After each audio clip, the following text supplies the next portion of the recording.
right, a very good morning to you. This is the Kokoliriko live show on West Nile TV, channel 0073 on Zuku and online. And this is where you can actually stream us anytime, any moment, and anywhere in the part of the world. And really, I do want to appreciate each and everybody watching us from within West Nile, those watching us in Lango, and those in Acholi as well, and northern Uganda entirely.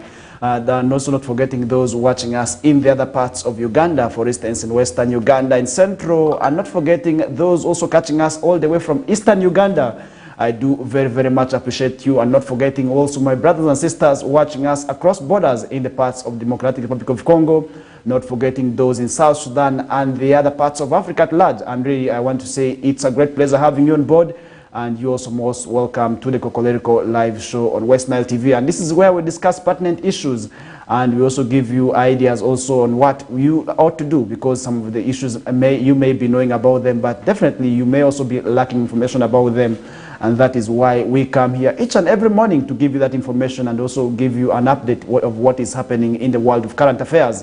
That is one thing that we also have to tell you when it comes to current affairs, and we do not exclude maybe also what happens. And that is why you need to also be part of the show, because we touch all aspects of life, ranging from politics. Also, we talk about economic activities. We also talk about social life. And that is one thing also we do here, and that is one thing also at times why we bring you guests to also come and share your experience. And remember, very soon the month is ending, and really we are just counting hours to the end of the month. And really today, it being a Wednesday, it's the 28th of January, and this month only has 29 days, and that means tomorrow will be the last day for the end of this month. And the question that you should be asking yourself now is, how far are you prepared with the plans that maybe you are to lay, or the plans that you have laid at the beginning of the year, and how much so far have you achieved? That is the question that you should be asking yourself. But if at all you have not really started any plans, this is the time that you should also really start, that is, you play with the plans. And as we talk right now, some of the parents have already sent back their children, and those others whose children are still with you within the homes and the villages, please, we have to ensure that we send them back to school, because if they continue loitering around, definitely we may not be able to also see the kind of future we want for our children. And that is one thing I also want to implore each and every stakeholder who is responsible for a child's education, be it that is in the sector of other, for instance, those in primary, or we have to ensure that they go back to school, not forgetting those also in secondary. We also have to send them likewise, not forgetting those in the other tertiary institutions, those who are supposed to go and those who have already reported. We want to say it's great to have you back in school, and really we have to concentrate. And now one thing that currently that is going on is the selection of the students for senior 5, and really so many schools have already put off their cutoff points. I do understand that most of the schools within a rural city are actually making the cutoff point, that is for boys at 35 and 36. And this is just slightly above, that is the first grade. And this is because of the high performance that was witnessed in this last cohort. And this is one reason I must also say. For the girls, they are maintaining it at 45. That is also something I must also say that is happening in most of the schools within a rural city. That is how they are maintaining it with the cutoff points.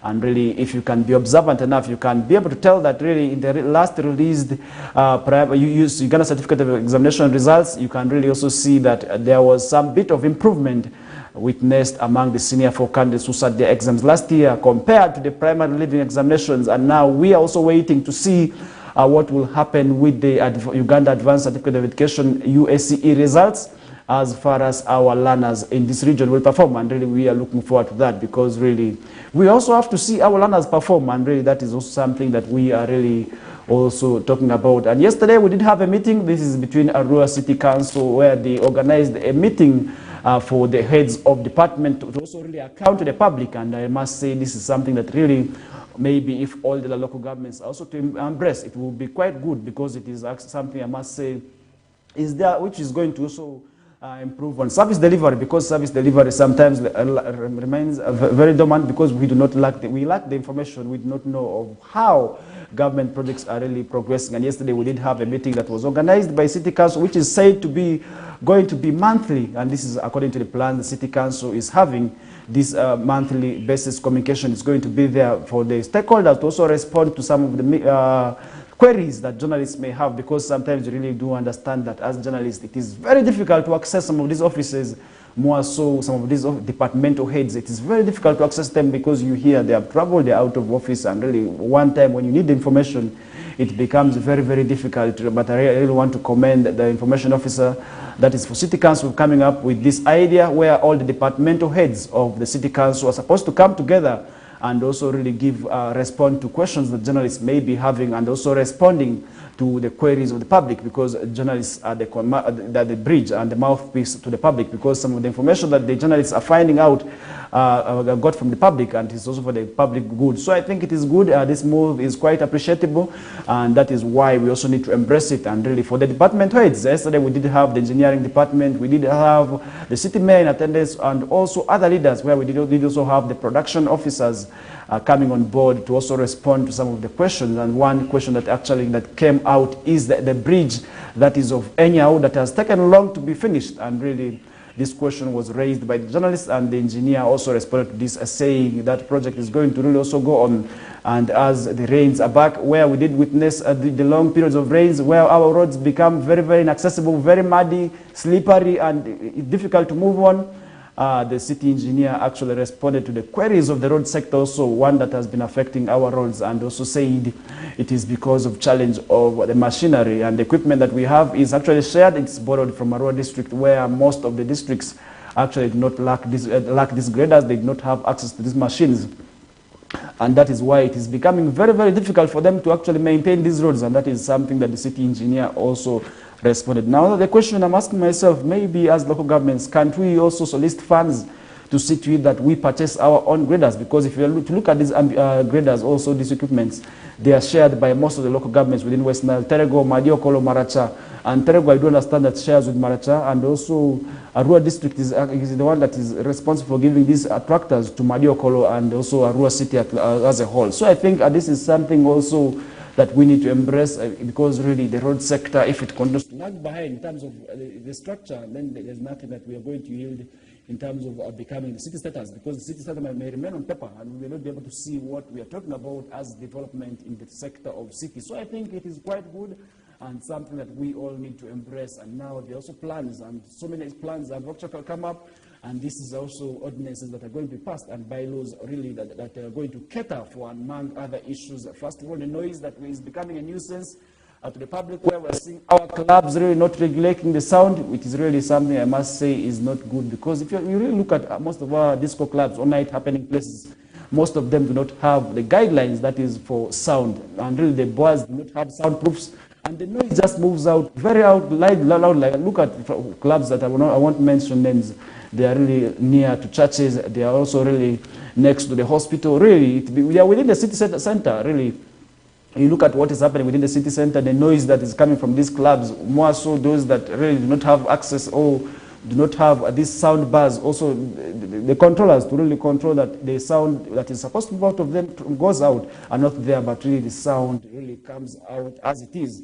So it really also puts the lives of those people who do not want the noise pollution also at risk. So I think it is affecting them, and that is among other laws that is going to be also processed. And then those who have been leaving their animals to move freely, you need to be worried, because very soon a law is also going to be passed. I must say the city legal office is to really also pass these laws that are going to also control the animal movement, and those whose animals, I love the way the leaders addressed it. They say for those whose animals have been competing in road usage with the taxpayers, you are going to also lose your animals. And that is how they are going to be auctioned very cheaply, so that it hurts you. So that is something also really I want to say. Now, if you have animals within the city center, you need to really also watch out now. You need maybe also move them. If you cannot really take care of them, you need to move the animals to where they belong, maybe in the villages, maybe in areas where they are supposed to be kept, because sometimes you also see really people leaving their animals to move freely, which is very, very bad. The animals start competing, that is, with human beings, and really somebody is moving and you have to wait for the animals to cross. And that is one reason also we have quite seen at the abattoir, which is also an area of concern, which was also raised, because really the abattoir is said to be in a dilapidated status. And really I must say I agree with that, because the abattoir has already outlived its use, because really if you look at when it was constructed, you will really wonder when it was constructed, what was developed, up to now, the buildings are already old. We removed the facility where the animals are supposed to be kept are not there, because really sometimes you see abattoirs which is entirely meant for slaughtering, and times you also see people coming to do business there, and the animals that enter there, I believe, also moving out alive. So that means that the people are not utilizing the abattoir in the right way. And that is why there's also need for the development of that facility. And also there's also need where the workers there are supposed to also ensure that they address, that is, to the standards of how they can take care of meat, because meat is something that is consumed. And with the increase in population, I must say the demand in meat has also gone up. And that is why we are seeing animals from different parts of the country coming in large numbers into this abattoir, which is really very, very small to cater for all of them. And really, I must say that is why the government is also having plans to renovate at the moment, because they say there's no resources, because if they are to really develop another abattoir, they do not have money right now. And I must say the government did purchase land. This is actually around Tanganyika that was meant to be also for facility for developing, or maybe for relocating the abattoir. But now, according to plans, also information we are getting from the city council, that place cannot ably be accommodating the animals, because it lacks some of the facilities, or it lacks some of the criteria to really qualify it to be an abattoir, because of the water points or maybe access roads, they are lacking. So they are not going to develop the abattoir there, but rather they have to identify another piece of land where they are going to also really develop this abattoir. And that is with that issue of the abattoir, really so many other issues did come on board. The measles outbreak, government is also really planning to now vaccinate all the children. So as parents, we need to ensure that we do not sabotage this government project, because if at all government wants to vaccinate all these children against measles, and then we should leave negative tendencies or negative stereotypes about vaccines, that they're not good, they're not doing their things, because really we have seen over 300 cases of that is measles outbreak among children, that is more so in the border areas of between Uganda and DRC, where this virus is quite seen among the children. And I must say now government is putting efforts to ensure that they vaccinate all these children against this disease. So that is why we need to support it, because if we do not do that, then definitely at the end of the day, our children may be the one to die in terms of these vaccines here.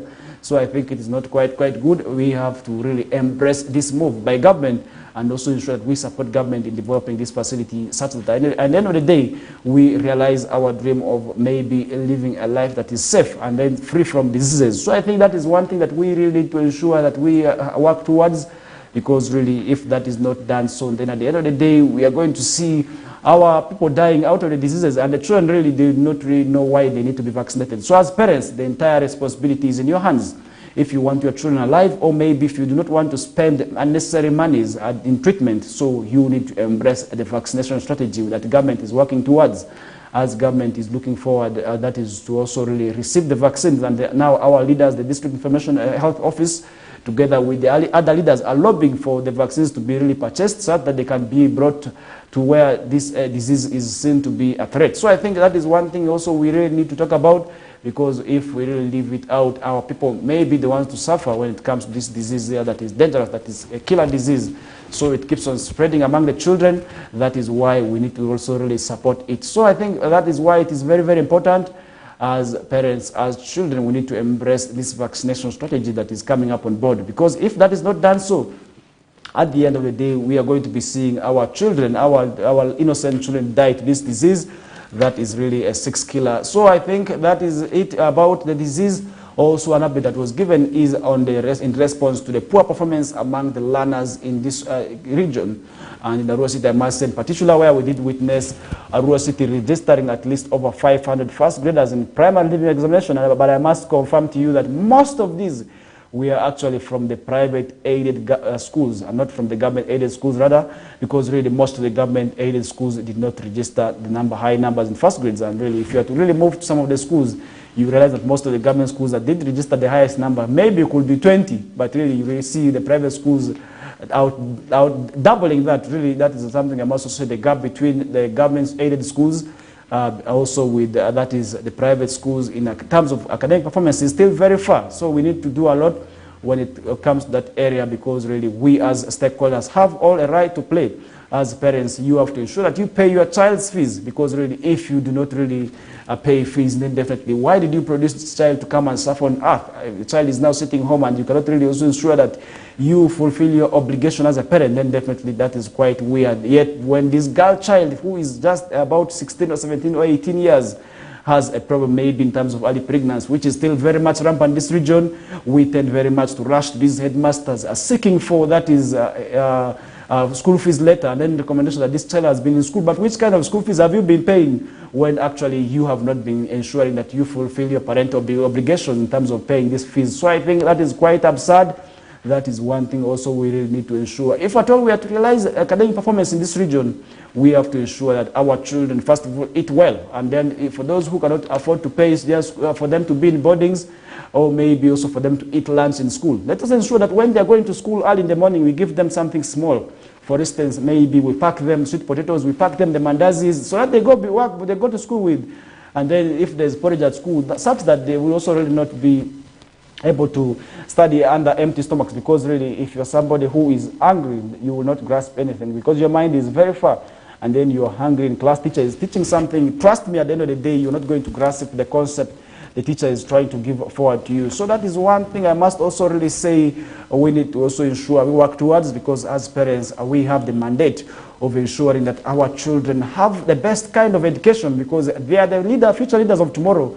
Because at one time we are going to also leave the offices, we are going to live where we are for these children who are still in the primary to also come and occupy these offices or maybe facilities. So if you are not paying your child, maybe if you're not educating your child, then you're limiting your child's chances of taking over these offices and also taking over these facilities that we talk about. So that I think I want to call upon now parents, just like how the leaders echoed their concern, their plea to the parents. I also want to say, as parents, let's have time with our children. Let us give them the priority. Let us give them the best knowledge.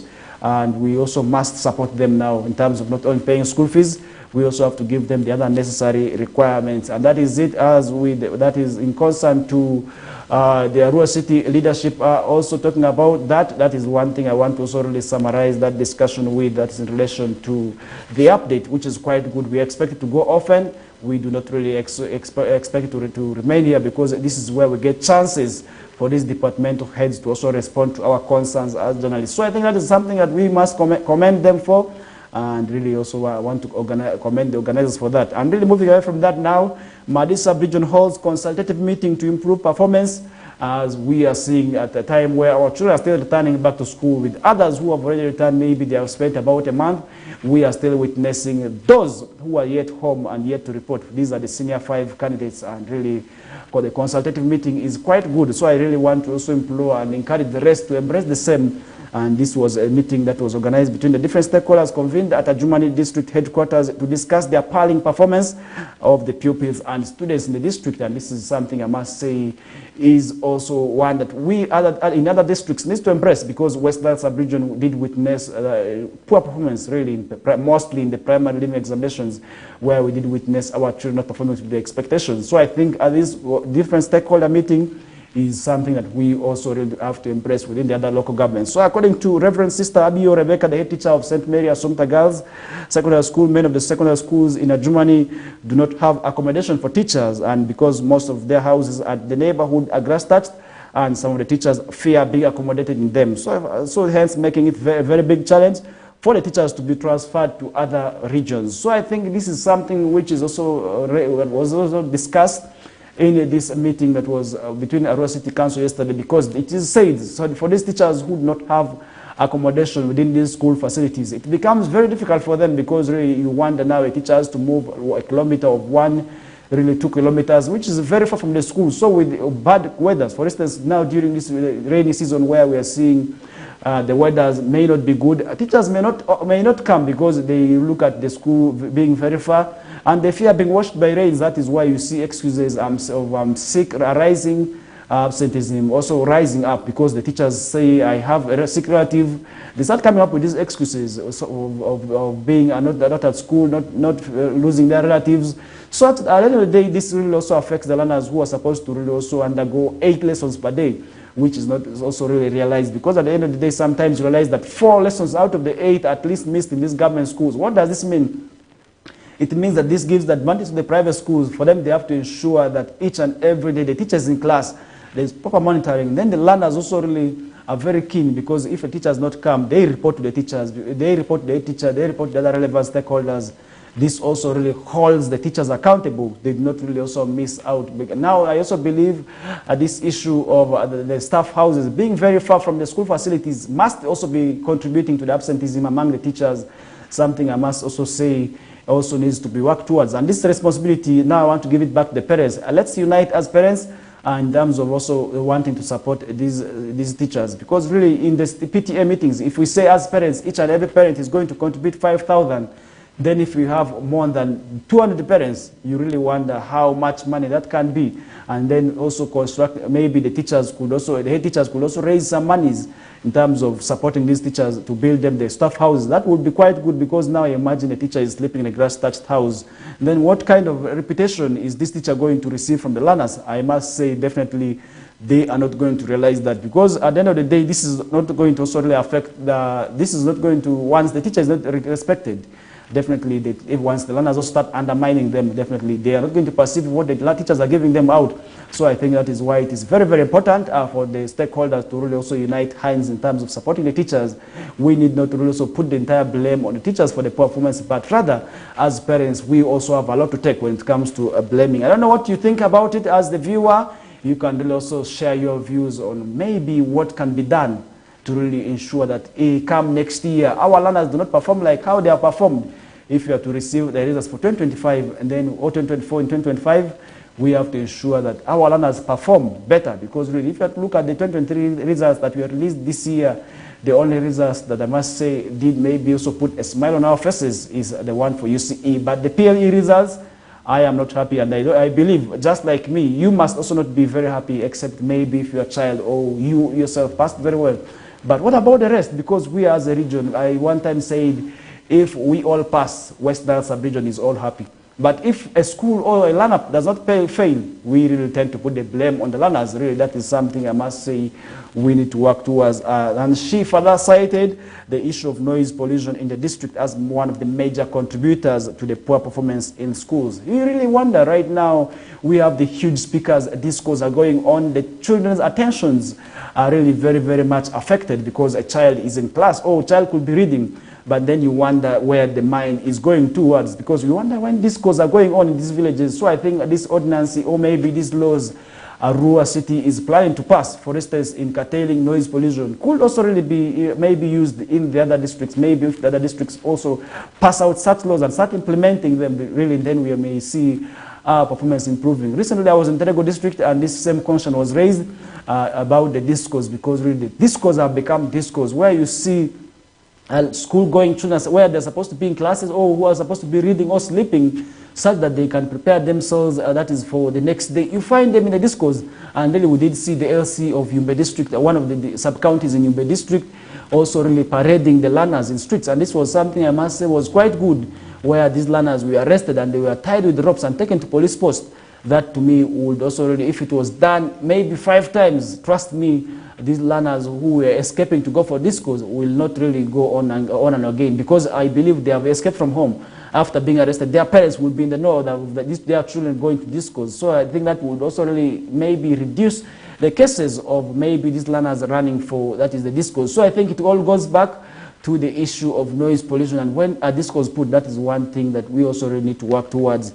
And Honorable Anyama Williams, the LC5 chairperson of Juman District, urged the different stakeholders to come up with, that is, measures to really adopt and also really ensure that these issues are brought down. So I think she made really also, this is where he called upon for the implementation of these laws, maybe these ideas, because really sometimes if we leave them at discussion level only, and then we are not doing something maybe that could also really be good. So Honorable Ababiku Jessica, the woman member of parliament, urged the local council leaders from the grassroots to the district leadership to really play their roles and better them because they have the capacity to do so. She further urged every stakeholder to have a self-evaluation in order to correct their mistakes, and really that is something also really the Honorable Woman Member of Parliament for that area also did echo out her voices on, and really we also expect now them to go back to Parliament and to also really drop and pass out laws that need to be implemented, that is in terms of noise regulation, because the discos really have become discos,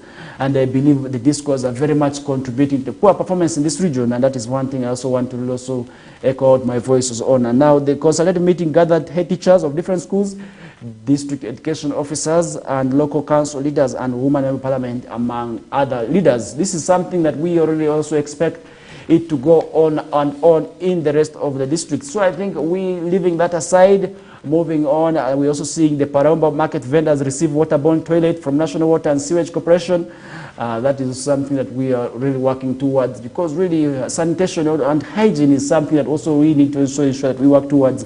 And Paramba Town Council Authority has yesterday afternoon on the 27th of February 2024 commissioned 4 stances of waterborne toilet at Paramba Market Square after the 2 latrines were washed away during last year's water flooding, causing health havoc to the vendors. And the commissioning, which involves allocating 15 liters of bins to the most exemplary vendors in each Biza area in Paramba Town Council. Geoffrey Mwesje, the area manager, National Water and Sewage Corporation, Greater Navy, highlights the superior effectiveness and really of having waterborne toilets compared to the pit latrines.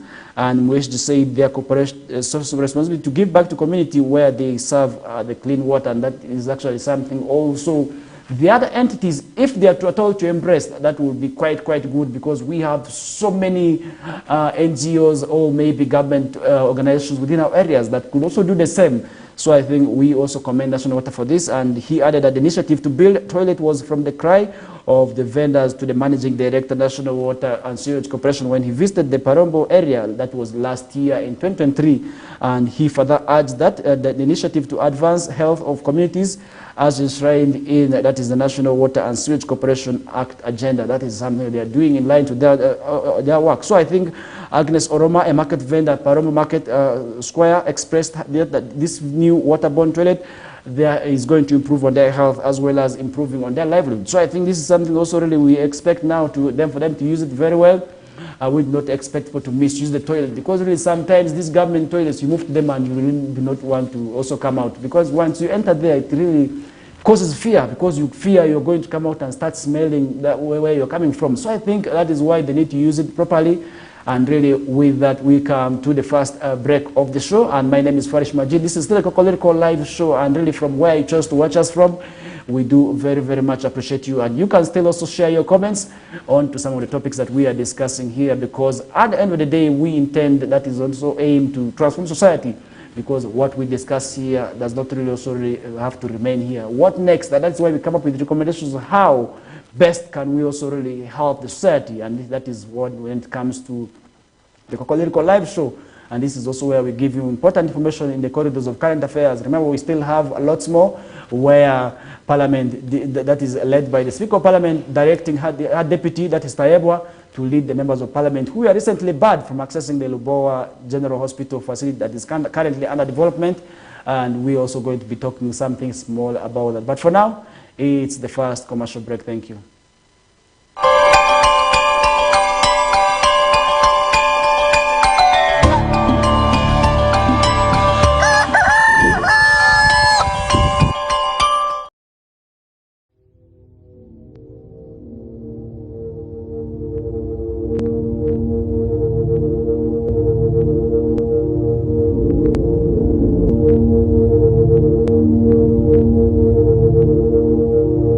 West Nile TV, lighting up the region.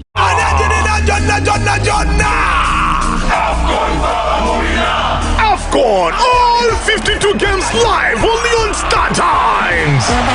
Star Times brings you Africa's biggest football tournament, AFCON 2023, live in English and Luganda commentary. Starting January 13th, don't miss Mo Salah, Sadio Mane or Nana. Lead the hunt for gold as they take center stage. Renew your Star Times subscription today and enjoy all 52 matches in HD live on Sports Premium and Sanyuka Prime. Star Times, the official broadcaster of AFCON 2023. This message is powered by Techno, the official sponsor of AFCON 2023.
Nile TV, lighting up the region.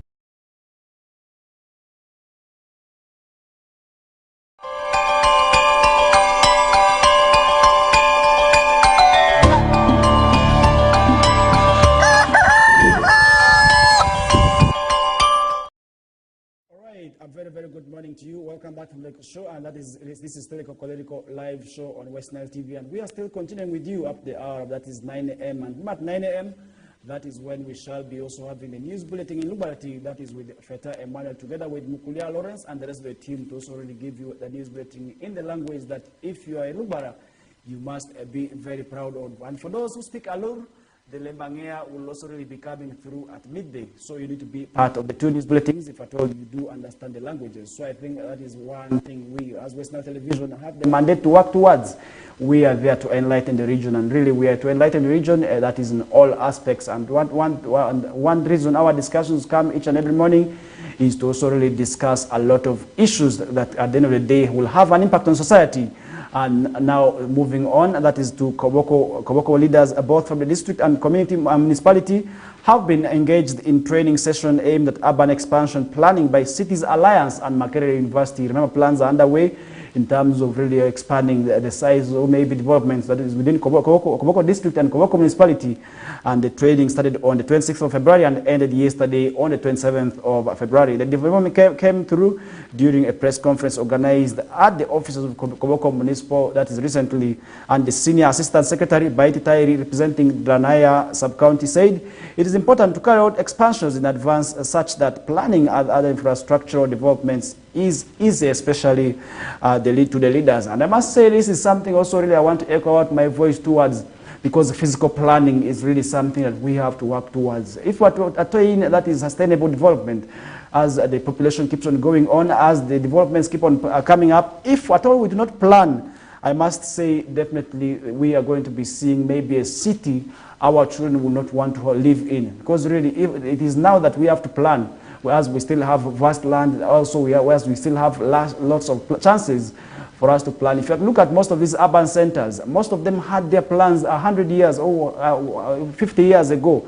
during the presence of the whites and the Europeans who were still here. But now, I must say, ever since they have gone, the population keeps on changing, and really with the changes in population, development also really keeps on coming up on board. And that is one thing I also want to say, that with the development, definitely also we are seeing there's need for planning now, and that is why the Physical Planning Committee, that is both at the national level and the district levels, are always in place such that they plan.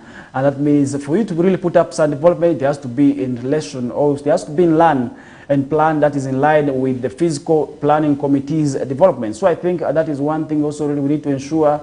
At the end of the day, it really also, that is one thing at the end of the day, it is also really going to favor sustainable development, because before buying land, you know what is going to fall on that land, such that you cannot be duped, because at the end of the day, we have realized cases of people being duped because they did not really abide by the Physical Planning Committee's plans. Then you find somebody buys land, road comes and passes in the land, or else you fear somebody has already bought land that has already been sold 10 times. So I think that is one reason also people of Koboko need to really work towards in terms of expanding, that is urban expansion. Really, at the end of the day, that will also really greatly improve on, that is the sustainable development that we're talking about, because Koboko being, that is bordering two countries, and I must say Koboko is at an advantage, just like Arua City, in terms of trade, because it's neighboring, that is South Sudan and the Democratic Republic of Congo. That means that there's so many opportunities for the area to really also expand, and there's need also for the area to expand, because if you really look at Koboko town, to me it is still very small, and there's need for expansion. So these expansions come with plans, and that is one reason also we need to ensure that we have the plans in place, and the plans need to be also adopted and really also worked towards. And at the end of the day, this will also really also improve, that is in terms of the sustainable development that we want to attain for the area. So Samuel Mbarala, the county urban advisor, calls a city, that is advisor with Cities Alliance, stated that they plan to equip the leaders of various major cities and other towns so as to plan effectively and efficiently for the expansion in the long run. As I said earlier on, if we are not, if we're not able to really plan for these cities right now, really we are going to put the lives of our great-grandchildren at risk, because for them to really find the cities, we have to plan now. It is the plans that we make right now that will really also suit them, and they will also come with their own plans here and there, and that is why people need to desist from tendencies of constructing in wetlands. Also, they have to, once they are building, they need to also ensure that they leave the demarcations for the roads to really pass through. So that's that they are not really left out, because really, if you are to really look at one reason why people buy lands at times where there are no access roads, it is because they did not really ask for the assistance of these city engineers and city planners in place. And that is one thing also really, at times they face eviction, because the city council, also the district council, the municipal leaders come up with strategies and say, oh, this development is not in line with the physical planning committee's development. So you need to ensure that the physical planning committee and you as the land buyer or the developer work together, so that you do not have tendencies of being put at loss. So I think that is something I also really want to commend the municipal leaders towards, and really they have to ensure that the physical planning committees are in place, such that we have a sustainable development. We don't want to see a city at the end of the day that is going to be disorganized, because really you look at some of the drainage patterns, all these are under the physical planning committee's plans. So I think that is something also really we need to work towards. And Derek Muwezi further said it is to avoid unnecessary expansions that may lead to development of slums, and calls for support from people of West Nile sub-region for better growth and development. And really, if we are to avoid the slums from occupying, because all the cities I do understand that have slums, and it's not because maybe they did not plan. Even the urban centers in Europe, I do understand they also have their slum areas. But the difference is how sustainable, or maybe how is government also catering for these slums that are going to come up in place, and the developments that are really also there to ensure that they take place. Really, that is where it is very, very important for the district leaders to work towards. That is ensuring that the plans that are going to be put up in place are sustainable.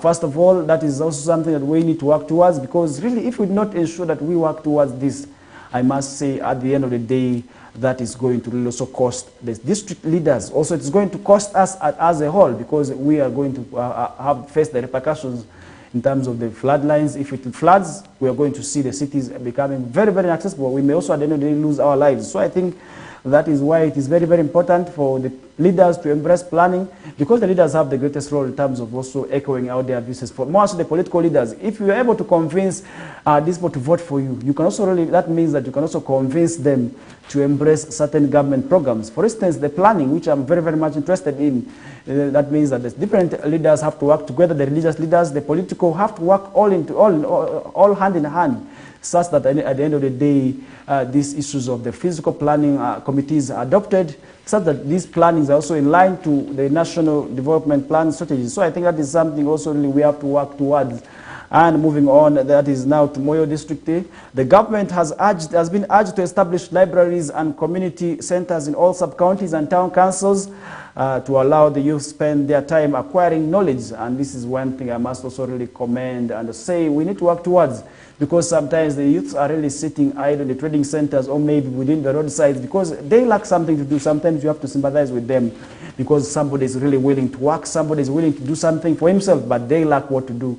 And that is why empowerment is very, very key. And now with the construction of libraries, which could also really have the neater internet in place, which really we are seeing government rolling out, such that they would also really be there doing research, maybe that could also at the end of the day help them, because youth, you know them, they love being online. Some of the youth actually lack these connections, maybe in terms of the computers, for them to access that's internet, because for them to purchase the internet themselves, it is usually quite expensive. So I think the construction of libraries is quite good, and really we have to also call upon the government, if at all, it is to develop that, because really, if you have to look at the library within the city center, really I do not know what is happening. But our plans are now plans and efforts are now underway.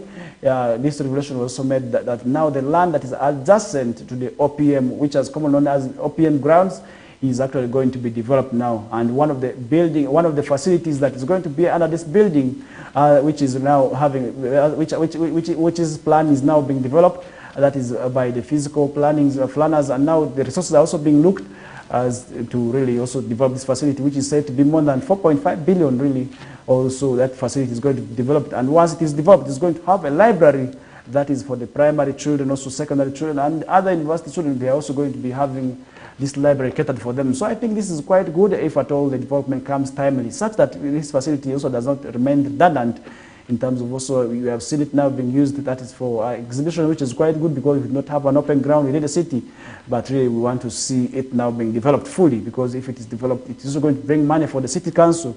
So I think Moyo district leaders calling for a library is quite good, because really this is something also that needs to be done, because according to information you are seeing, the district only has 2 public libraries, which are within town council, one, and really the other one is located at the town council headquarters. Really, I must say this has also been affecting the education quality of the area, because for learners who would want to access these libraries, then they have to move long distances. That is really something that will not be quite good for them. So I think there's need for these libraries to be developed, and that would also at the end of the day also shape in, that is the youth with computers and internet services. That would be quite good. And Mr. Nyama David, the district education district community development officer, more districts. District only has 2 public libraries and are all located within town council, which leaves other areas, most of the remote areas without a library. What about the remote children? Are we still also going to blame the children for not performing very well? Really, if you look at the urban centers, yes, there is 2 where the learners can move in and access the knowledge that maybe the time they want to use for revising. What about the village children? Most of those who are living within the rural areas, how are they going to really move to this library, which are far-fetched? So I think it is really something we need to work towards. And Mr. Lulu Nicholas Adrico, the Board of Director, Moyo Action Against Alcoholism and Rehabilitation Persons, and non-governmental community organizations in the district, urge the youth to be God-fearing and participate in community meetings, avoid bad peer groups, and engage in income-generating activities instead of involving themselves in bad acts that can lead them into.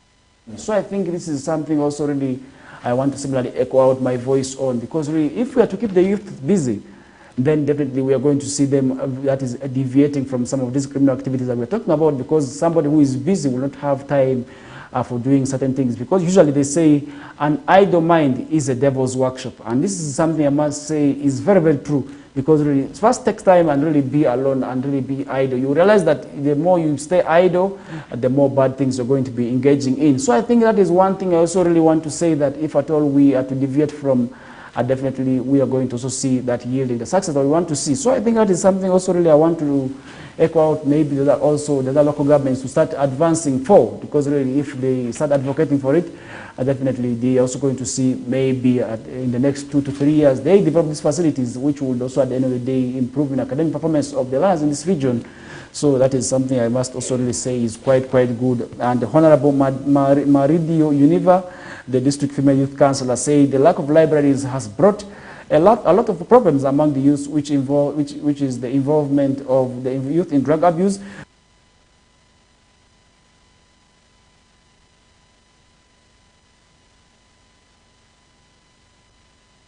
Like idle nature among the youth. Really, you wonder today, sitting by the trading center, people are now calling them road guards. But really, have you tried to engage these youth in the various government projects, more so for those who are not now in school? We are engaging them really in the other government projects. For instance, the youth livelihood program came through for the youth. How far did it go with empowering and the lives of the youth, the children? Who are those that we really saw their lives being transformed in these activities? What examples are we seeing? Are we seeing heroes maybe who transform their lives using the youth livelihood program? Really, are we seeing them? We need testimonies so that at the end of the day, this would also really inspire the rest of the youth. Now the PDM and the MIOGA in place, how often are we engaging the youth? Those are the questions that maybe if government is to ask and then have answers to, that would, to me, at the end of the day, also really improve on the academic performance of the learners, or maybe also reducing the crime rate among the youths in this region. So I think that is something also really we need to work towards, such that we do not really also leave our young ones out in terms of also really ensuring that they are helped. And really we have to help the learners, and definitely that is something also really we need to work towards, such that really our learners are not left out, because if they really continue to lag behind in terms of their involvement in the government activities, definitely they are also really going to also be behind. So I think that is something also really we need to work towards, and also we have to work towards really if we are to ensure that we attain this, we want to talk about And really to summarize that discussion, we now to move away from that, land conflict reignites tensions in Uganda. That is something that we are seeing here now. Actually, legislators, including former opposition leader of parliament, Betty Awolo-Chan, threatened to boycott parliamentary proceedings to focus on defining solutions within the community. However, West Nile legislators like Jester Wabiku and James Mamawi criticized the approach, accusing them of politicizing the issue. And really, if you have to really look at the land conflict that is between that actually of Amuru and then the Mari of Ajumani, this issue has often been there without that is proper, maybe also timely and lifetime solution to it, because we continue to see innocent children being killed, that innocent people being killed into this land conflict that we're talking about, that is said to be believed over resources, that is more so the forest land that is there. Now, people are claiming that forest that belongs to them, others are saying it belongs to Acholia, while actually Mali leaders are saying it belongs to them.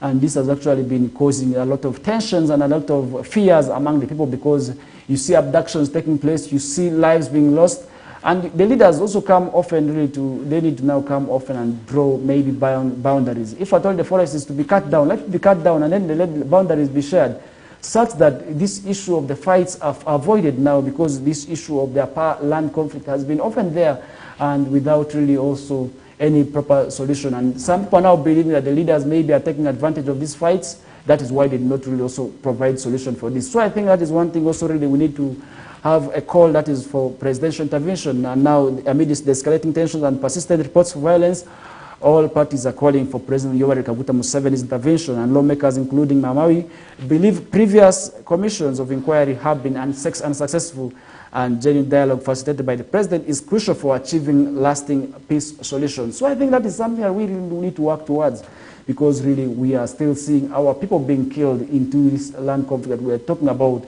If you're ready to trace, way back in 2013, I think this is when we started witnessing loss of lives.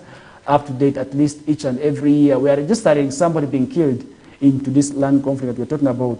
And seeking a path forward, as Uganda strives to navigate the complexities of tribal conflict that is in the Upper region, a unified effort encompassing all stakeholders is necessary to achieve, that is the reconciliation and restore harmony.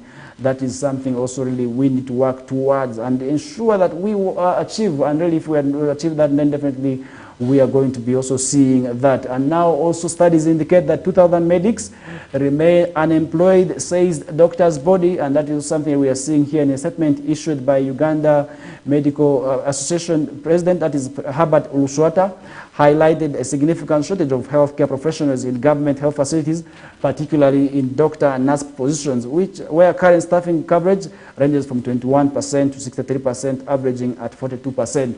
And that means that really, despite all the numbers we are seeing are being, that is released by the various training institutions, for instance, the schools, most of them are actually still not employed and not catered for, that is within the government facilities. And yet we continue to complain of shortage in that is in terms of the staffing gappings, in terms of the medical personnel. And yet we are seeing over 2,000 medics remain unemployed. And that is one also way I want to call upon government to now also start ensuring that these medics are catered for and also really accommodated within the government sector.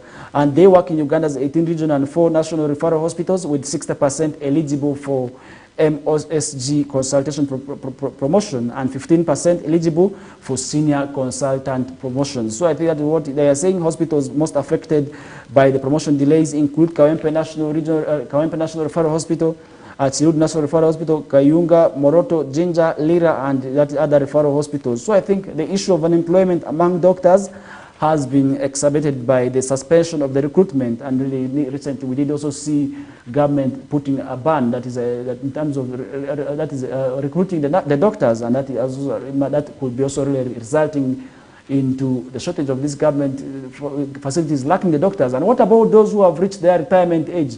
And we have also seen others retiring and not being replaced there. And what does this mean? That is the medical facility, and that means that the ratio between the patients seeking that is for health facilities and also the doctors is going to be very, very much. So that is why we are also going to be seeing our doctors maybe absconding from duty because of overworking. So I think this is where we also need to call government to start also maybe catering for these government, maybe personnel who are being trained to also really ensure that they are catered for and employed in these government facilities, for instance, the hospitals. These give challenges. Dr. Shota urged regional and national referral hospital directors to promptly provide Health Service Commission with information on available positions for advertisement and recruitment. This is also something that we also need to work towards. This would help address the issue of unemployment and underemployment while facilitating promotions and career progression. He called on Parliament to allocate a budget for doctor recruitment in local governments and also particularly in health center levels. So I think that is also something that we also really talk about, and Dr. Luswata suggested collaboration between Parliament, UMA and other stakeholders to ensure that an acting government internship and senior house positions, and that is something also really we talk towards. And this collaboration aims to put an end to recurring strikes by streaming allowances for interns and residents and enhancing the quality of partnerships and for that is in terms of internship through proper supervision. And Dr. Luswata believes by resuming recruitment, addressing positions and improving that is intern/resident benefits, Uganda can take crucial steps towards building a more robust healthcare system and fostering a healthier nation. So I think that is also one thing I really we also have to also summarize the discussion with and also really move on within still health sector. Challenges persist. Uganda's struggle to combat HIV/AIDS among the young population, more so the youths. And really I want to say this, and really sometimes people do not know that the youth still are vulnerable to HIV/AIDS and AIDS, HIV/AIDS. And I really want to say, despite significant progress in this fight against HIV/AIDS in Uganda, tackling the epidemic among youths remain a formidable challenge with high prevalence rate and unique social-cultural factors that play efforts to prevent new infections and provide comprehensive health care support for young people continue to face obstacles and lack of comprehensive sex education. One of primary challenges is the lack of comprehensive sex education in the schools and communities. Many young people lack accurate information about HIV transmission, prevention methods, and reproductive health. This gap that's in health leaves them vulnerable to risky behaviors and misconceptions that increase their risk of contracting HIV/AIDS. And really I also want to really also talk about this because really at the end of the day, we are seeing our young people also being vulnerable to HIV/AIDS, and really this could be because of information gap. And really you wonder sometimes where these young children have, more so the youth lack access to information, and really this information, which I believe is supposed to be right from the parents. Really we have to ensure that as parents, we have time with our children and educate them about sex and the sexual reproductive knowledge, which lacks them, puts them at behaviors that are really very, very risky because somebody goes into unprotected sex. Because they lack knowledge, or maybe they have the negative misconceptions. And then the schools, if at all, they will also need to have the component of that is sexual and reproductive health incorporated into the curriculum. This will, to me, at the end of the day, address these challenges of negative misconceptions among the learners and among the young people, which to me, at the end of the day, is very, very bad and leading to also that issue about the HIV that we are talking about. So I think there's need for really also for the young people to also really have time with their stakeholders, also with their parents, more so the schools and the head teachers, to really talk about that is also the HIV surge that is really among the young people, because if that is not done so, and then definitely we are going to be also seeing this. And most of the factors have been attributed to socioeconomic factors, and really if you have to look at poverty really has also put our girl child, more so the girl child, vulnerable to really also to vultures. I must call them vultures, who take advantage of them because they give them the little monies, and at the end of the day this money comes in exchange. And which exchange are we talking about? It is sex. So this is where also we are seeing HIV being very, very much being transmitted, because really a person who is vulnerable will not really mind of, because they know they have to give back. So that they continue getting the favors, which to me as with strings attached, because if somebody is giving you something with strings attached, then definitely you have to give it. And what do you give it? It is your body. So I think that is one thing also really I want to call upon our parents now to start engaging our daughters. More so this is most common among the girl child, but this does not exclude the boy child. More so those at higher levels, more so at campuses, you see these boys looking for sugar mummies, and this puts them at very, very dangerous risk of HIV construction. So I think this is something that we really have to talk about if at all we are to see a society that is going to be transformed out of the HIV. Remember the Sustainable Development Goals of really also aim, that is that aim ending HIV by 2030, and really we are already in 2024. And HIV is still very much among, present among our people, and 2030 is not very far, and that means that we still have a lot. But really if we start maybe changing our ideas right now, we can still maybe attain our dream, that is of ending HIV in the world by 2030. So I think that is something also really we need to talk about. And cultural norms and other gender inequality also have been identified as a factor that is contributing to this HIV rate among the youth. And deep-rooted cultural norms and gender inequality exacerbate HIV/AIDS among the young people, and traditional gender roles often limit young women's autonomy and decision-making regarding sexual and other reproductive issues. So I think this is something also really we need to talk about. And then the issue of inadequate prevention strategies.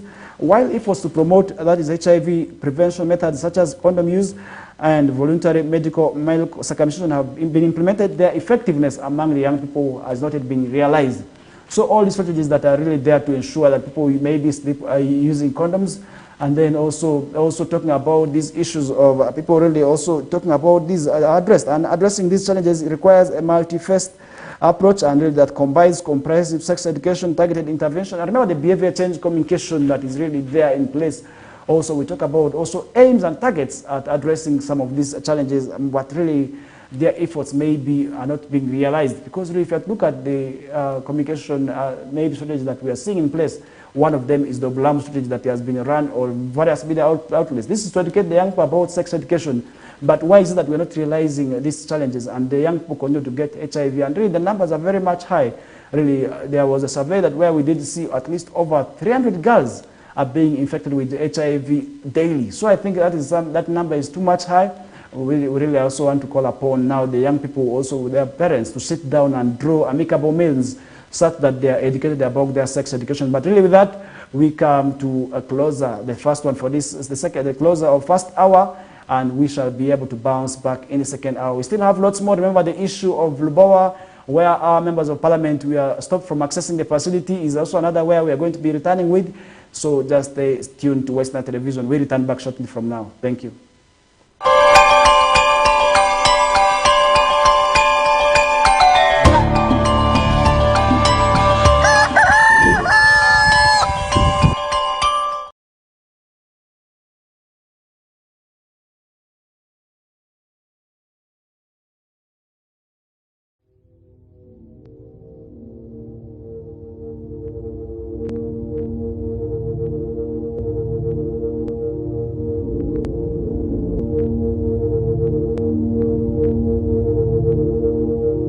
West Nile TV, lighting up the region.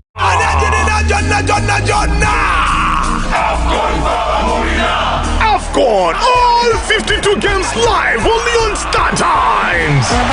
Star Times brings you Africa's biggest football tournament, AFCON 2023 live in English and Luganda commentary. Starting January 13, don't miss Mo Salah, Sadio Mane or Nana. Lead the hunt for gold as they take center stage. Renew your Star Times subscription today and enjoy all 52 matches in HD live on Sports Premium and Sanyuka Prime. Star Times, the official broadcaster of AFCON 2023. This message is powered by Techno, the official sponsor of AFCON 2023.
West Nile TV, lighting up the region.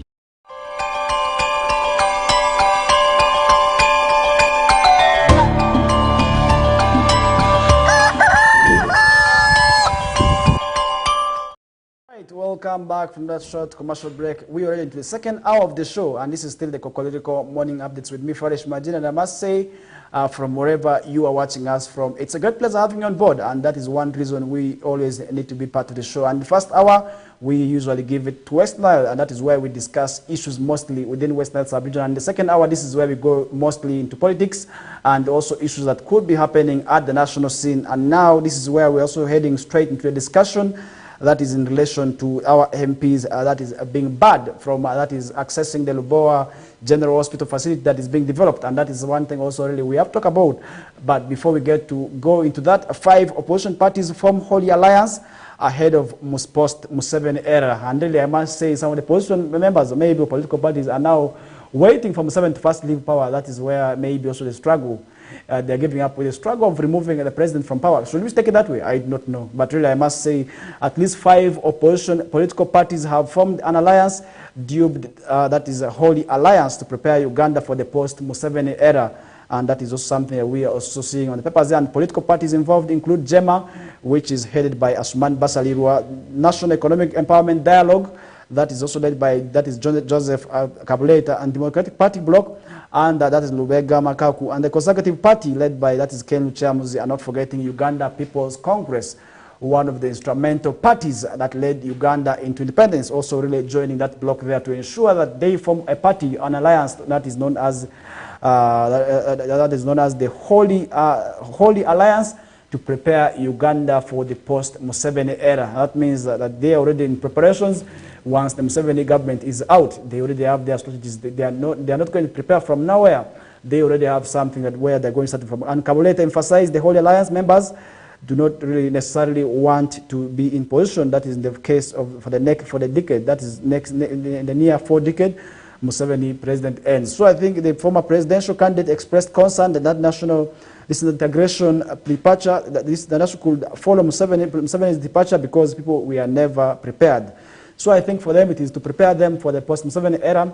They're not for them maybe struggling to remove Museveni out of power, but they're rather focusing on that is the post-Museveni era. So I think this is quite good, because at the end of the day, sometimes when these governments live like that, for the next governments, it becomes very difficult for them to prepare because they were not prepared. And I must say this is something I also really maybe commend them for, and I say that is kudos to them. So I think Ambassador followed to say that their alliance has identified unique attributes that call for action in Uganda and its multi-party dispensation since 2005, and really that is what Basalirwa said. And on his part, that is Mchamuzi called for understanding of federalism and its science for a better post-Museveni era. So I think this is something that these leaders are also fronting, and despite having different, that is dissident political parties on board, much more prominent opposition parties like the National Unity Platform and the Forum for Democratic Change are absent from the alliance. And that is something that we are really also seeing here, and we cannot exclude talking about. And that is why it is also very, very important for us to continue talking about that. And really now moving on, and we still have lots more. And that is one thing also really we cannot exclude talking about. And really, if you are to talk about that, then definitely we cannot exclude that. And now moving on, as the Speaker of Parliament, Right Honorable Anita Mong, has instructed Deputy Speaker of Parliament, that is Taebwa, to lead MPs to Lubowa Hospital site. And this is something that we also really seeing. And more recently, we did see the members of parliament led by the leader of opposition in parliament, that is Honorable Joel Senyonyi, moving to this facility here where the hospital is being developed, and really with no developments over time, to really assess that maybe the progress and how far the issue has been, the works on this site have been going on. But I must say, we also did see them being stopped and really from accessing that facility there. And really, that is something also really we cannot actually talk about. And really, the Speaker of Parliament, Anita Mong, has criticized the blocking of MPs led by leader of opposition in Parliament, that is Joel Senyonyi, from visiting the construction site of Lubowa Hospital. And despite Parliament's allocating, that is shillings 2.7 billion to the Ministry of Health for supervision works at the facility, and the security personnel guarding the premises denied access to Senyonyi and the team during their attempted visit on Monday. Really, the question is, where does a security guard get the powers to stop the MPs, honorable members of parliament, from accessing a site? Really, as a security guard, where do you get the powers from? And who is this security guard? I believe there must be somebody behind this instruction, because security guard cannot just have the powers to say, I'm not allowing you here. He must be following an instruction. But who is behind the instruction? That is the question now we are asking ourselves. And really, as the viewer, what do you think? And maybe who could be the one that instructed this security guard from accessing that area? That is something I do not know. And Senyo, in light of this incident, reiterated and the long-standing claims that the construction of Lubowa Hospital is a sham. And in response, additional military personnel was deployed to reinforce the denial of these members of parliament from entering into this facility. Yes, we did see army men and also police officers are being deployed in heavy numbers guarding this facility here, which is being constructed by government, and really for resources of which for development of this facility is coming from government. And could it be that maybe the resources are being consumed? That is why people want to stop overseeing of this progress, or maybe the progress of this works by the honorable members of parliament? That is something I do not know. But I must say there is nothing to show for all the money spent there. That's why they couldn't really also maybe also moving, and that is one thing that really Senyo also did say out. And addressing the issue, Among has now assigned her deputy Tayeba to visit the hospital site, putting the government under scrutiny. So I think that is also something that we are yet following up on.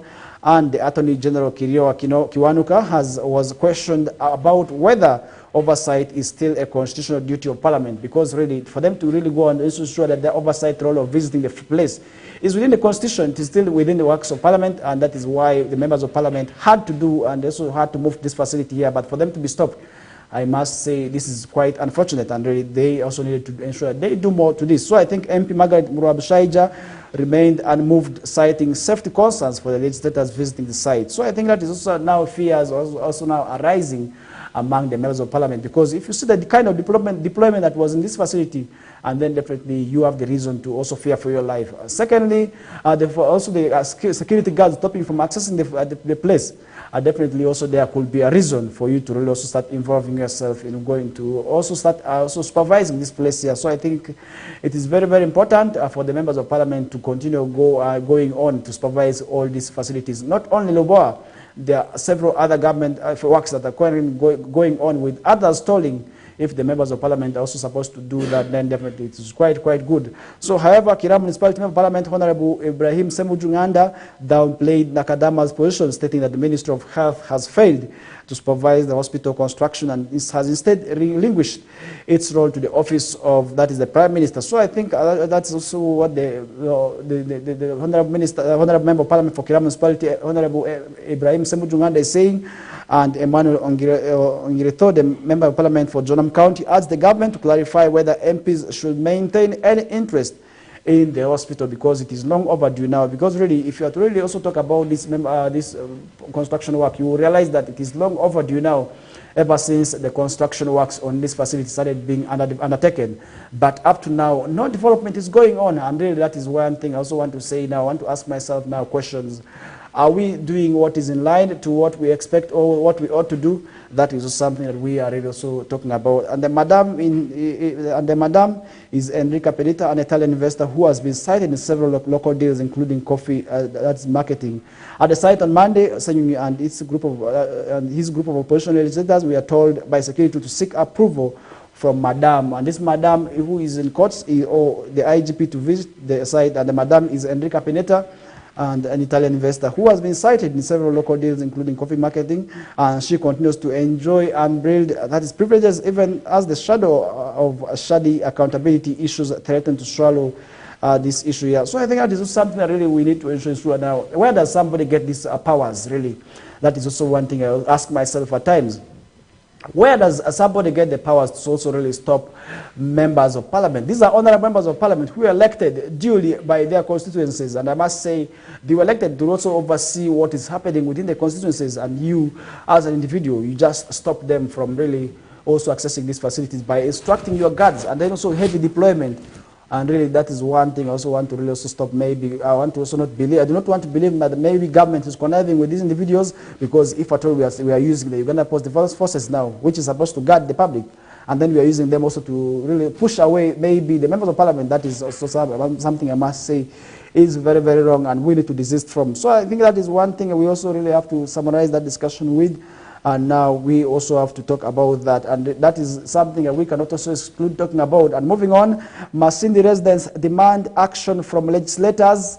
Really, that is something also really we are seeing the voters of Masindi demanding for explanation from their leaders. And remember yesterday we did see our members, honorable members of parliament, that is for Central Division, Honorable Atima Jackson, together with the Madiokolo District Member of Parliament, Honorable Joanne Aniku, moving into the office of, that is the Minister for Northern Uganda, Honorable Grace Kuching Freedom. And I believe this is for the good of the region. And this is when maybe they also had to go and share ideas on the challenges on how they can transform and rehabilitate Northern Uganda into a better place. So I think this is something also we did see going on at the office of, that is the Honorable Minister. And this visit, I believe this visit was very good, and we expect our members of parliament to do it quite often. And these two should not only remain the ones that should visit maybe the office of the Minister for Northern Uganda.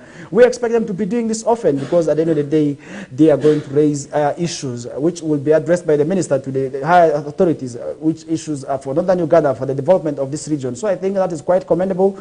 We do appreciate them for working together. And we will expect now the other legislators from this region to also really embrace the same and make use of that office such that our voices and then our concerns can be taken by her to the higher authorities. That is something I must also really echo out my voice on, and I really want to appreciate them for that.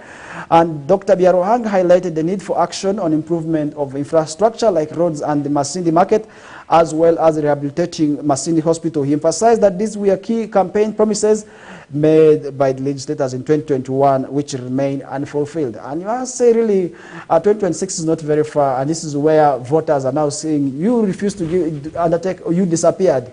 We shall wait for you in 2026. And this is what the voters are saying. You wait. We shall wait for you in 2026. You will come and request for our votes. We shall not give you the votes. But really the question is, are we voting the right people who can really echo out our voices? Are we voting legislators whom we think can really echo our voice? Or we are voting because people have given us money? Because really, if you can to look at our politics, it has very, very much been monetarized. And this is where people want to eat. And really the ones that have more money are the ones that have been taking over the position. So I think this is also one thing I must say is quite wrong. If at all we are to attain development, then definitely we have to ensure that we really work towards, that is the development of this region. And we have to elect the right people into these positions. And now that is also something that the legislators have also responded to. And the MPs have, while some of the legislators acknowledge that they unfulfilled, in response to their unfulfilled promises, they attribute the delays to unresponsive ministries hindering their efforts. And really that's something also really that has not really left the voters unsatisfied. And voters, including Masindi's deputy mayor and the residents, voiced their disappointments with their representatives, accusing them of neglecting their constituencies and failing to deliver on their commitments. And I believe this is not maybe happening to our constituencies. We are seeing our members of parliament are within, and they are within, that is our centers. And they actually within the constituencies are moving to several occasions. And that is one thing also where I expect our voters now to also continue demanding for their pleas instead of asking for handouts, because somebody may give you 500,000, 300,000, you are just going to eat it like that and you feel service delivery is done. That is not it, because really the money that these MPs are giving you is not enough. Really, we have to ensure that we ask for service delivery. We have to ask for them to really ensure that our infrastructure is developed, such that when they go back to parliament, they lobby for this equipment that we're talking about. If you have to really look at most of the local governments within our West Nile sub-region, maybe the Greater Arua at large, you realize that most of them actually do not have the road working equipment, and that is why our roads are in the dire status that we look at them today. So I think let us not desist from tendencies of asking for handouts. Instead, let us ask for, that is, maybe service delivery, because if at all we put them to task, if at all our MPs are to echo their voices and ask for one thing, trust me, they are going to achieve this, because that is going to put the government under pressure, and the government will definitely at the end of the day also allocate resources that is for these things that we need. First of all, the equipment. We are talking about the graders, maybe also the caterpillars, which are lacking. So I think that is quite good if our MPs are to work together. Now the call for mentorship and collaboration, Dr. Biaruhang has stressed that the value for mentorship for lifetime legislators, urging them to seek guidance from experienced colleagues to navigate their roles is very, very efficient. So I think defending achievements, despite facing criticism, legislator Aledia Tugoza defended their performances, particularly in securing resources for education sector, while acknowledging that is challenges they face. So I think that's also something that is quite good. And if at all the legislators at work towards that, then at the end of the day, we are also going to be seeing these issues also facing, maybe also really developing. And then these issues also, legislators not being happy about their people whom they voted will also really be put at an end. So I think that is quite good. We have to really work towards that if at all we are to see development, and now that is also something we are seeing. And leaving that issue aside, Bugwero cultural leaders poll hangs in the balance. That is also another thing we are seeing on the papers here. Really, sometimes these cultural institutions, elections are also really very, very much affected, and really we see maybe it is power struggles, because this is not only happening with the good cultural leaders. We also did see this happening even to our Lugbarakari, where we did see also people accusing each other of here and there, and also appealing each other that they want to really also amend the constitution to suit their interests, and which public is also really saying that could be true. So I think this is something we also have to talk towards. And the Bugwera cultural leaders have also really seen that the elections for the Bugwera cultural leaders have also seen resistance and violence. And the fresh elections for the Bugwera cultural leader ordered by the minister, that is the Ministry of Gender, Labour and Social Development, are hanging in the balance after one of the parallel leaders applied to Mbale High Court seeking an injunction. And Mr. Balaam Kintuk Pagoli Mubala, a cultural head, through his lawyers, sought the court's intervention last week, and this comes 2 weeks after the February 1st meeting chaired by the Ministry of Gender, that is Minister Betty Amongi, in which she directed to hold fresh polls. So I think this is something that we're also seeing here. And the meeting was attended by 3 rival camps, that is headed by the representative of the cultural heads. Among them was Mr. Mbala, Mr. Joseph Musimani, and Mr. Geoffrey Wawiri Jr. as part of the efforts to harmonize and draw strategies to have a legitimate cultural leader. And the institution had been embroiled in leadership wrangles with 3 parallel leaders, all claiming to be rightful. And all claiming to be rightful heads, and really also that has been also being part of it. So I think these leaders, if they are to really also ensure that they draw a constitution that would also have these issues of maybe of who illegitimate or an illegitimate leader is, that would also at the end of the day also address these challenges. And that is one thing I also want to say. If at all work towards, this would also really be developed from all the cultural institutions that we are having in place, because most of them are actually working towards that is recognition by government. And then if we are not maybe advancing for maybe our strategies, if we are not streamlining on how we are supposed to work, and then definitely we may be just talking about nothing. Because really that is something I also really want to talk about, because if you are to look at the cultural institutions, they play a great role.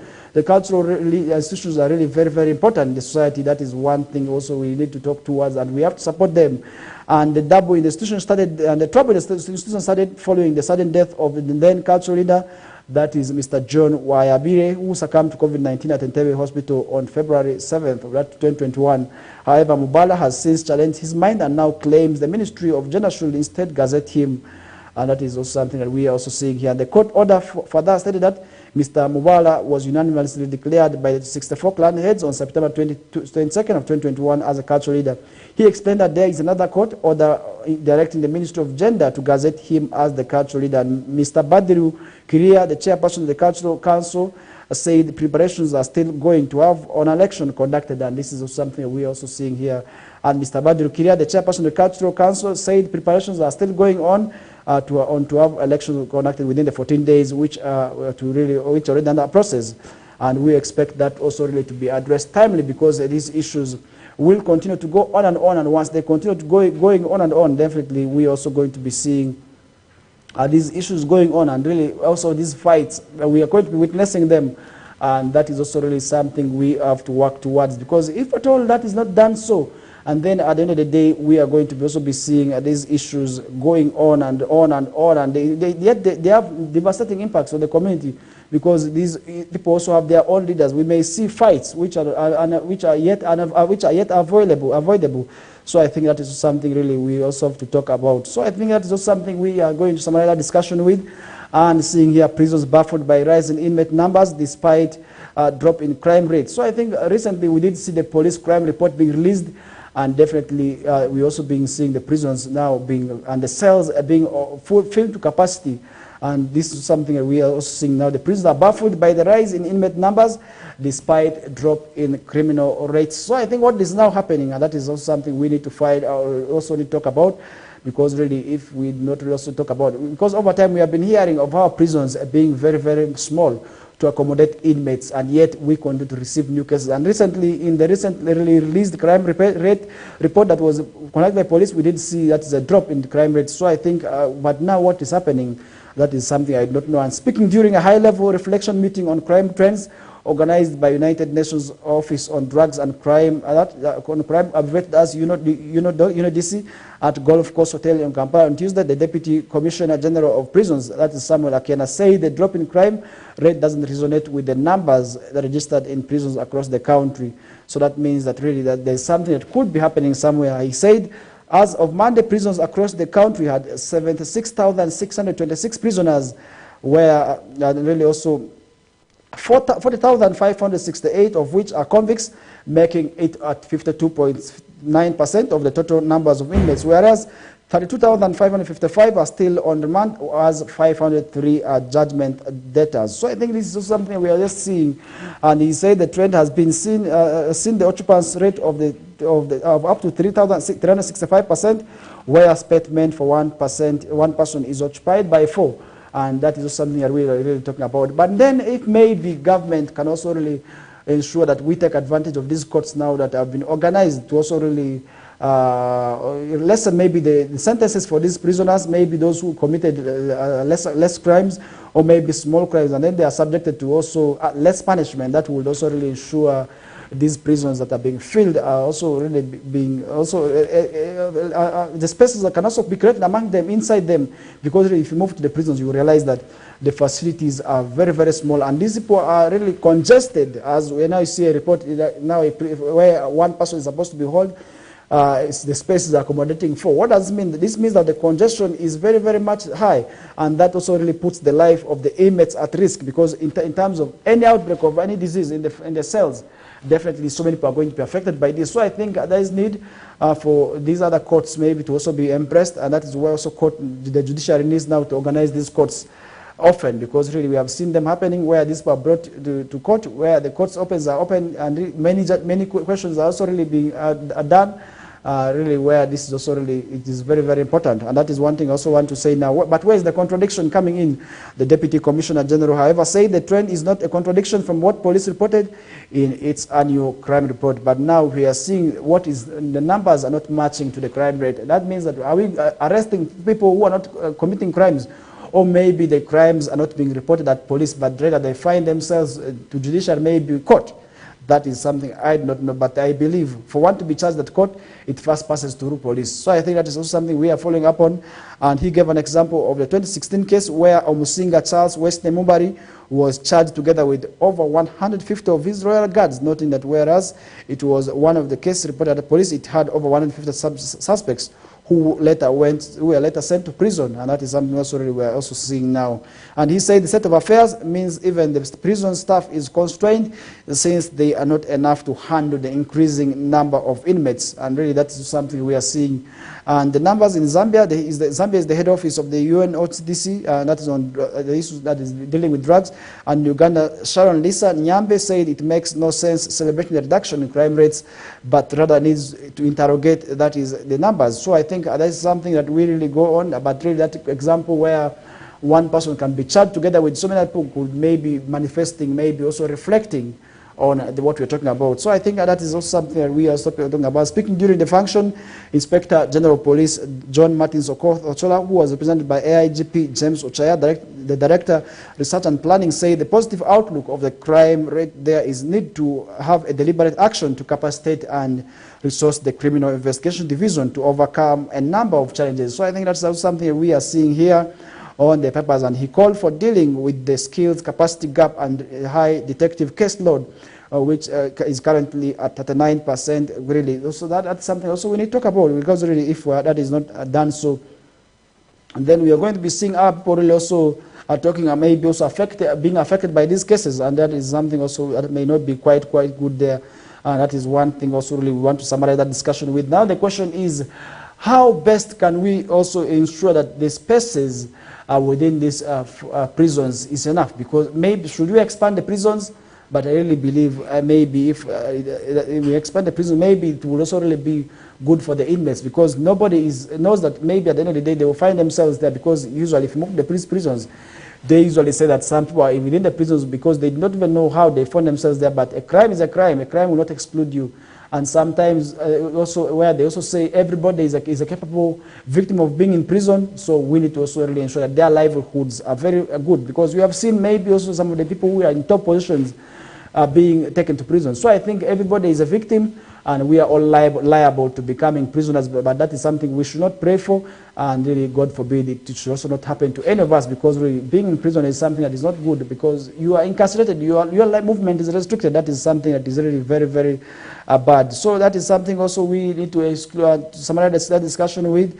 And as we prepare to also head into a discussion, and government is planning to close schools that over high fees. That is also something that we also seeing here now. All schools that defy government guidelines and increase school fees exorbitantly will be closed effective. That's term 2 of 2024 academic year, government has vowed. And government says this follows endless public outcry over persistent school fees increments. And really, despite all this, we are seeing the schools increasing fees. And according to Kaduchu, who is the State Minister for Primary, government will still start implementing a regulation of 12 items passed by cabinet that schools should not include in their fee structures. So I think that is something also really we are seeing, that Dr. Moriku Kaduku noted that the cabinet listed 12 items that should not be charged as part of the school fees in pre-primary, that is the primary also, and all secondary schools. And these include charges of any infrastructure development, activities of the board, plus activities of parents, teachers, association, among others. For term 2, these items are going to be regulated properly, that is what she said, and fees affordable education. So I think during the February 15 release of the 2023 UC education examination results, Education Minister Janet Katara Museveni pledged that all government schools will start implementing free and compulsory universal secondary education, universal primary education, to counter high fees.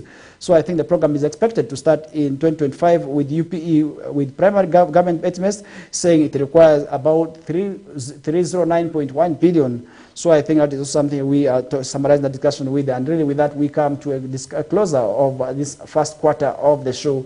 But really we are still continuing with you up the hour of 9 a.m. My name is Farish Majid, and remember, up next we shall be having the news bulletin in detail. That is with the Lubarati with Feta Emmanuel, who will be able to really come and give you what is happening in the news or in the world of news there in Lubarati. That is also why you need to wait for it. For those who understand the language, and Mukulia Lawrence as well is also said, they will be here to also really give you what is happening in the world of news. And really that brings us to the closer of the discussion for this hour, as we return back in the last quarter of the show. My name is Farish Majid. Please stay tuned.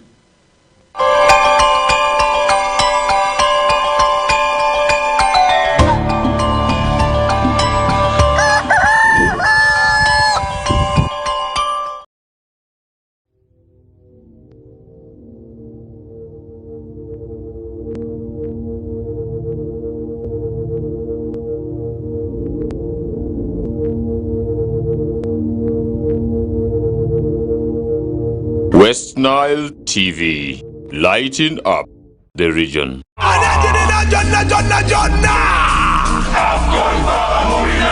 AFCON, all 52 games live only on Star Times. Star Times brings you Africa's biggest football tournament, AFCON 2023 live in English and Luganda commentary. Starting January 13, don't miss Mo Salah, Sadio Mane or Nana. Lead the hunt for gold as they take center stage. Renew your Star Times subscription today and enjoy all 52 matches in HD live on Sports Premium and Sanyuka Prime. Star Times, the official broadcaster of AFCON 2023. This message is powered by Techno, the official sponsor of AFCON 2023.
West Nile TV, lighting up the region.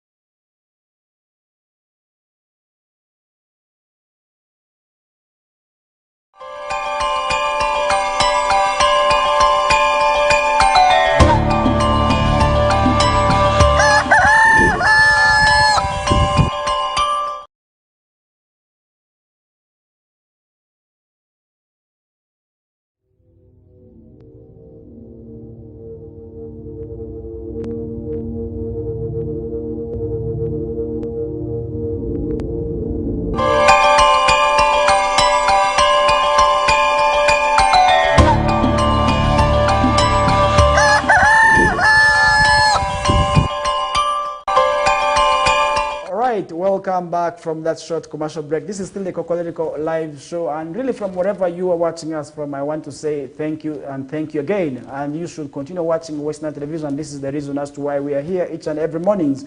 That is from Mondays to Fridays from 7 a.m. up to the hour of 9 a.m. And this is what we do best.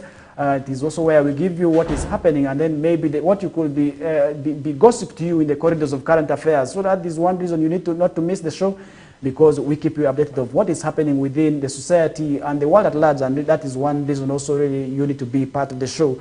And remember, you too can also be part of the show, and by sharing your ideas or maybe what you feel that we need to talk about, that is using the various feedback generating platforms, and that is one reason I also very much want to appreciate you. And you can use the Facebook. For those of you watching us via Facebook, you can drop your comments there and also really share what you think that we need to do. And then for those of you watching us via YouTube, you can also really drop your comments there, and we shall be able to clearly read them. So I think that is quite good, and that is the beauty of the West Nile TV online platforms. You can really also share your ideas, and this is non-discriminative. Feel free to really drop your comments there, and we shall be able to read them loudly and clearly. And that is one thing I must also really call you upon to embrace, such that at the end of the day, we have a transformed society, a society that we all want to see, we want to live in. So I think that is one thing we cannot also really live out on. So I think that is quite important, and one reason also really we have to also prepare to summarize the discussion with, because really we are remaining with a very few minutes as we pave way for the AOL as a news team to come and give you that news bulletin in very biggest detail. So I think you need to not miss it, because the team is very much prepared and determined to also really give you what is happening there. And before we did go into the break, we are discussing what schools to face, as where the government is planning to regulate them. That is for schools. That is where they're going to also starting. That is term 2 increase in school fees is going to be affected, because really in some of the schools that I did go to, this is more so those private schools. You will get to realize that each and every term there's an increment of about at least 20,000 per term, and usually this money that is increased does not go back, and the fees continues to increase. And that is one thing I also really want to say we need to also really work towards, because if that is not addressed, and then definitely that is also not going to also happen. And that is one thing also really retard the development of this region. So I think we need to also really support that move, such that these schools that are also really increasing fees each and every term, they are doing a disservice to those parents who cannot afford. And I must say, not everybody's pocket is the same, because really parents sometimes also suffer a lot, that is in terms of raising school fees for their children. So they go through a lot, because now with the increase in school fees, it puts the learners out, because those learners who would want to really also ensure that they go to school are being put out, because really that is also something I must say is not good. So I think increasing fees is very wrong. So I think schools need to now abide by that, as we start to witness that starting term 2. And now moving away from that, Guinea junta names new premier on second day of strike. This is something that we are seeing happening at the international scene now, and this is across borders, that is out of Uganda, stretching way to Guinea. And Guinea's ruling military junta said Tuesday that it had appointed a new prime minister 8 days after dissolving the previous government, as the capital Conakry was paralyzed on the second day of a general strike. And this is something also seeing protesters are demanding the release of a detained union leader, as well as lower food prices and put an end to media censorship and improved living conditions for civil servants. That is why that issue is still going on. The strike was called in climate of growing social tension and the absence of the transitional government after the junta announced its dissolution last week without providing reasons. So I think that is also something we are seeing And in a televised address late Tuesday, a spokesperson for junta leader General Mamadi Doumbouya said Mr. Amadou Oriba, an economist, is named Prime Minister and head of government. So I think that's also something we're also seeing here. The spokesperson said Oriba's main task would be to diffuse that is tensions within the 13 unions of that called the strike that began on Monday, which saw 2 people shot dead during sporadic clashes in the Conakry suburbs. And schools, shops, markets and roads in Conakry were again empty on Tuesday, and hospitals offered only kept skeletal services.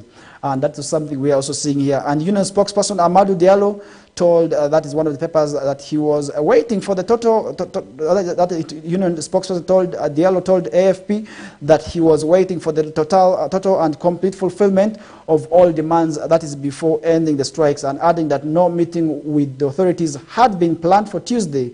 So that is something also really we are seeing here. The unions have made the release of Sekou Jamal Pendesa, Secretary General to the Union of Press Professionals of Guinea, a precondition for any negotiations with the ruling junta. So Pendesa was arrested at the end of January for participating in an unauthorized protest and was on Friday sentenced to 6 months in prison, 3 of which were suspended. So the group of lawyers defending him said in a statement that they had been informed on Monday that with his appeal would be on Monday. Protests became rare under junta leader, that is Doumbouya, who took power in September 2021 coup and with the ban in 2021. So the military has arrested several civil opposition leaders, civil society members and press representatives. So I think when the television channels have been removed and frequencies disrupted. So I think under international pressure, the junta promised to hand the reins to government back to elevated positions, that is by the end of 2024.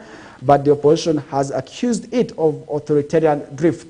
But that really goes back what is happening to Africa. Really, I don't know, sometimes when there are issues of this nature, people tend to very much affect the mode of communication. That is why the radios and the televisions are put off, and this is once they're put off, definitely information that would really be relayed out the public is stopped. So I think there's need for really African governments, most of those in West Africa, to really also start deviating and drawing means for them so that they can work together, because really we are seeing wars, we are seeing coups also really coming up on most often where people want to throw governments, which is really also really having a devastating impact. So I think that is also something we also talk about, and as we prepare to also really usher in the Air News team, and that is one thing also really we are going to be putting out a discussion with. And moving on to international level, Vladimir Putin, critics are dead, jailed and exiled. That is something we are seeing here.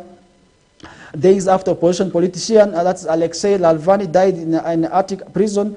Orlov was on Tuesday sentenced to 2.5 years in prison. Other opponents have been killed, narrowly escaped death or gone into exile. That is also something we are seeing happening there. And Russia's most prominent opposition leader, that is Alexei Navalny, died on February 16th in a remote Arctic prison colony. He was serving a 19-year sentence, and that is also something the 47-year-old had been jailed in early 2021 after returning from Germany, where he was recovering from a near-fatal poisoning attack with Novichok, a Soviet-era nerve agent. And Navalny supporters and family have accused Putin of killing him and killed.